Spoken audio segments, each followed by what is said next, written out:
Well, this morning, our partners over at the Austin Monitor are reporting new details about the controversy surrounding a city-owned pool in East Austin.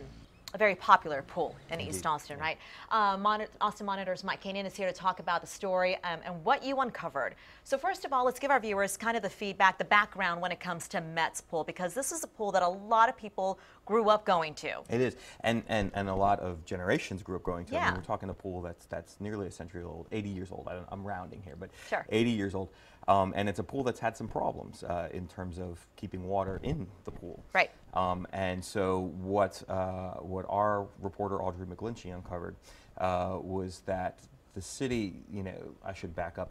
In April, the city told residents that they were going to have to close the pool to do the repairs that were necessary to keep the water in the pool. Close the pool for the whole summer, For right? the whole summer, Yeah. right. And of course, residents were frustrated. This is a popular outlet. It's a way to cool off in what can be a very hot summer, of course, in Austin, Texas. Right.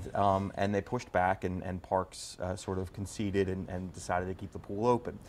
What our reporter found is that Parks actually knew not just the extent of the repairs and what it would cost to actually, implement them, Right.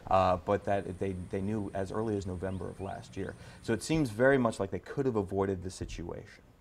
Okay, so then they also got bids already, right, to fix it. Why did it take so long? That's the question. It's a great question. What Parks told us was that it was part of a larger process. They can't just view a single pool in the lens, and I think the word that they used was vacuum, in a vacuum. But like you said, they had bids on November 5th of 2014, which was about a half a year before this whole controversy blew up in April. Right, because people were calling and complaining, saying, look, you can't close this pool. Yeah. And so they did reopen it in the beginning of June or sometime around It was there, right? June, yeah. Okay. Yeah. And I think our reporter did find that the repairs had been completed. The question lingers, though, what was going on here?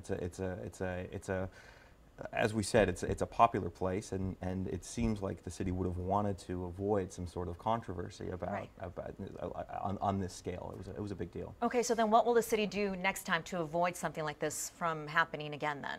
Parks told Audrey that they would engage in a better communication process next time. Obviously, the ideal would be that they'd have the community involved in a conversation, and the community would know that something like this was going on. Right, so then to say, look, we're thinking about closing Metz Pool, this is why, and then maybe the community can get involved and say, what they want to say about that. Yeah, and I think that, of course, the controversy this time was that none of that was done. None of it was done. And they sort of sprung the idea on the community that they were going to have to close the pool about a month before they were going to close it. Right.